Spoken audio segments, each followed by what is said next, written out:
Hey guys, welcome to my commander video for Dogmeat Ever Loyal. Let's talk about the commander first. For a mountain, forest and plains, we get a 3/3 legendary creature dog with two abilities.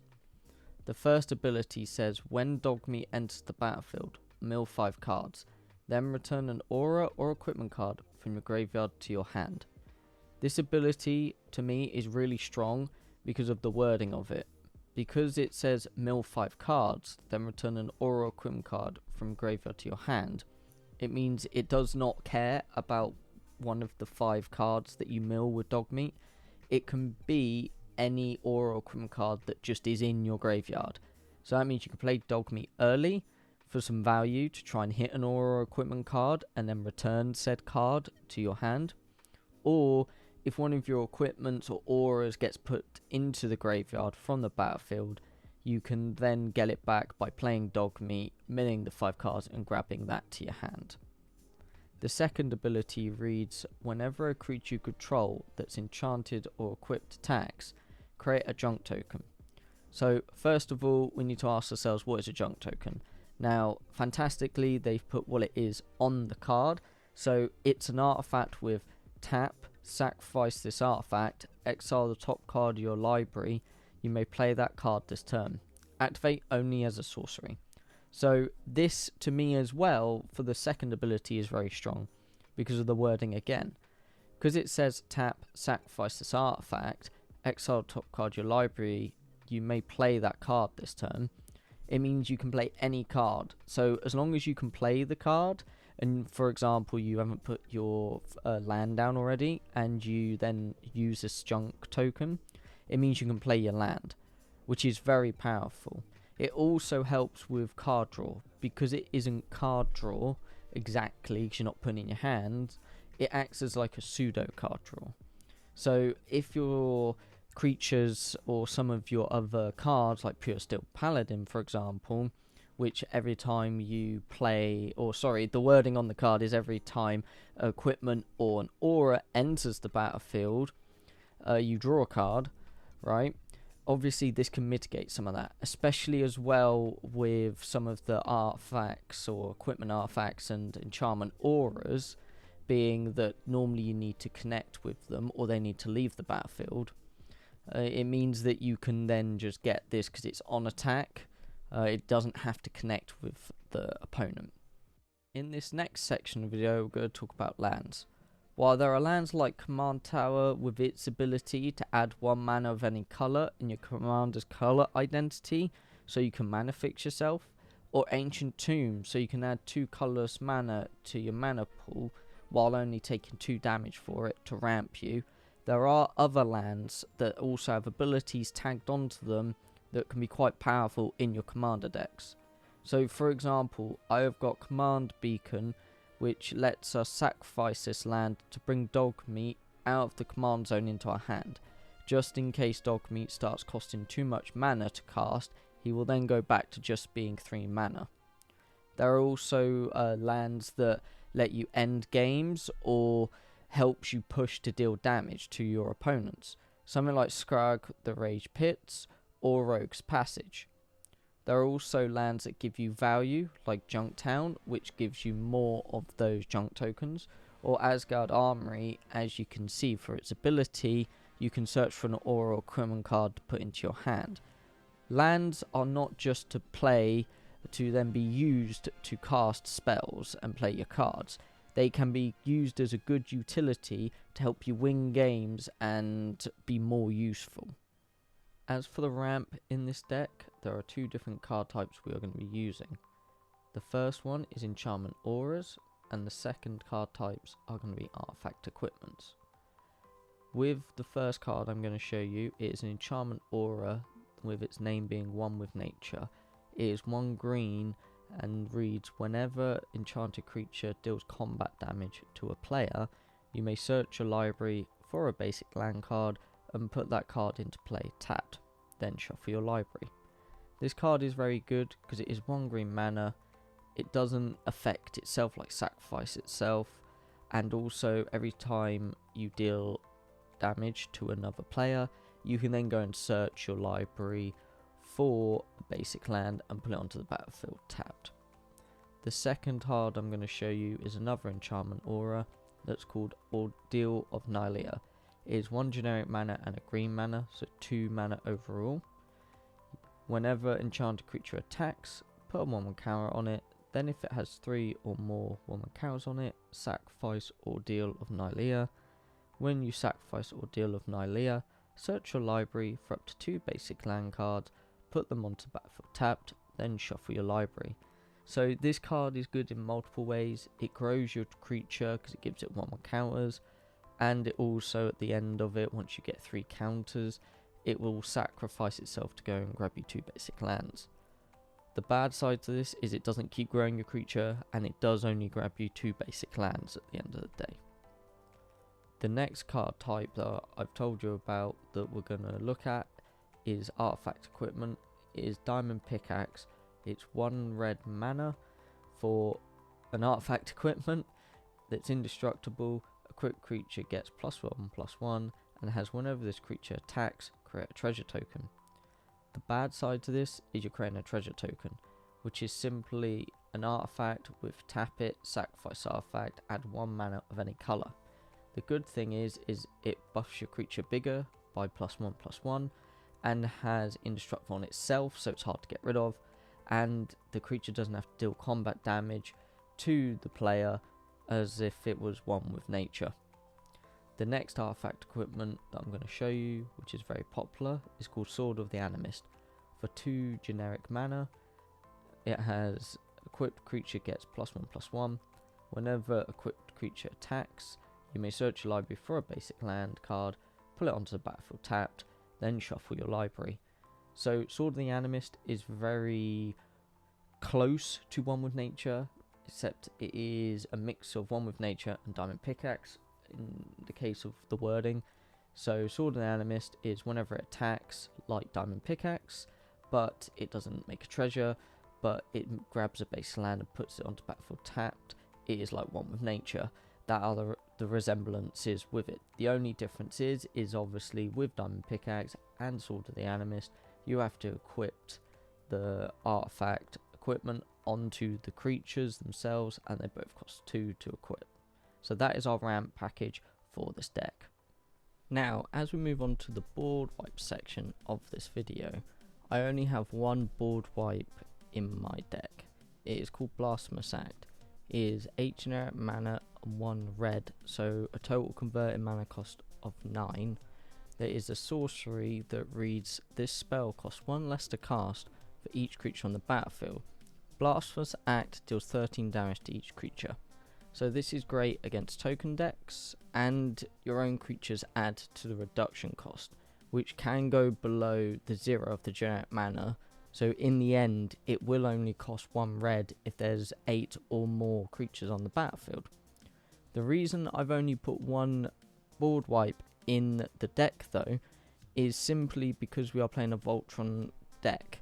We don't want to be re-equipping our equipped artifacts and then our enchantment auras onto the creature and then wiping the board pretty much. The auras will obviously go to the graveyard, but you guys get the idea. We don't want to basically be wiping out our only creatures when we have so few anyway in the deck compared to some other heavy creature decks.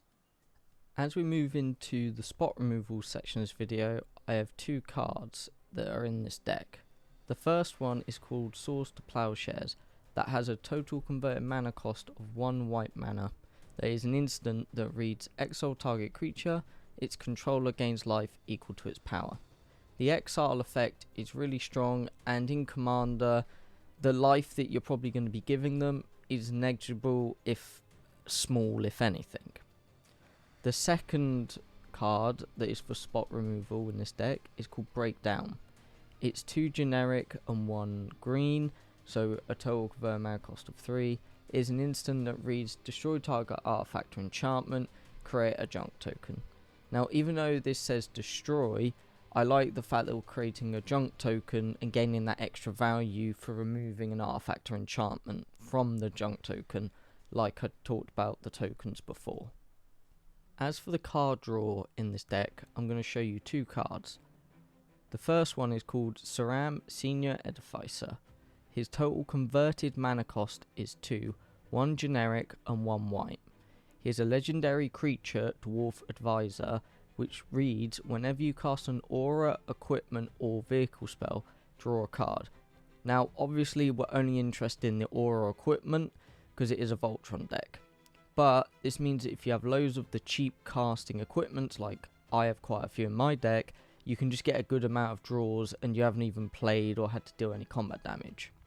The second card is called Mask of Memory. It costs just 2 generic mana, so a converted mana cost in total of 2. It is an artifact equipment with equipped 1. It also reads, whenever an equipped creature deals combat damage to a player, you may draw 2 cards. If you do, discard a card from your hand. Now, you might be thinking, well, why are we discarding cards? Why would you put this in your deck? The reason that this card is good in general is you're discarding 1, so you're getting 2 cards just for the downside of discarding maybe a bad card in your hand. But obviously in Dogmeat Ever Loyal, with how we talked about him earlier, you can discard an equipment, an aura that you maybe don't need now to get back later with him from his first ability. Now let's talk about the protection package that we have in this deck. The first card I'm going to show you is called Robe of Stars. Its total converted mana cost is 2, with 1 generic mana and 1 white mana. It's an artifact equipment with the equip cost being 1. And reads, equipped creature gets +0 to its attack and +3 to its defense. It also, the equipped creature gains an ability called Astral Projection, which reads, for 2 converted mana cost, equipped creature phases out. Treat it and anything attached to it as though they don't exist until its controller's next turn. This is incredibly powerful because Robe of Stars is just not protecting the creature, but it's protecting all the auras and equipment that are attached to said creature and itself. The next card that I'm going to show you is called Lightning Greaves. For 2 generic mana with an equip cost of 0 that is also an artifact equipment, it just reads equipped creature has haste and shroud. Shroud means it can't be the target of spells or abilities, and haste means that the equipped creature can attack as though it didn't have summoning sickness. This is really strong because it doesn't just cost 2 generic mana, which is cheap, and it can't be targeted and it can attack straight away, but the equipped cost of 0 is really strong because you don't have to pay any mana to give another creature haste that's just entered, and obviously it gives the creature shroud. The next artifact equipment that we've got here is called Silver Shroud Costume. For a 2 generic mana, so a total converted mana cost of 2, it can be flashed in and reads, when Silver Shroud Costume enters the battlefield, attach it to target creature you control. That creature gains Shroud until the end of turn, which also has equipped creature can't be blocked. All of that just for the equipped of a cost of 3. Now the reason I've put this into the protection bracket rather than potentially the end game plan bracket or how you're going to win for the unblockable is because most people won't be expecting you to flash in a card to then give something shroud or whatever to protect it for that turn. So it can catch people off guard, especially if it means that a spell could then not be played because it has no target, or it can affect the game state and where you can block because said creature has now not been killed. The last topic to add to this video is how we're going to win. And I have 4 cards here that combined with their stats will basically tell how we're going to win. The first one is called Rancor. It's 1 green, so a total converted mana cost of 1, that reads, enchanted creature gets +2/+0 and has trample. It also has, when Rancor is put into a graveyard from the battlefield, return Rancor to its owner's hand. So the last part's really nice, you know, you can't really get rid of Rancor if it's on the battlefield unless you discard it while it's in your hand. But the part that we're after is not even the +2/+0, we're after the trample. Because trample is what will push damage through even if they throw a load of blockers in and then we can eventually kill the person. The next card is called Cloak of the Bat. It is 2 generic mana with a total mana cost of 2 that reads equip 2, and equipped creature has flying and haste.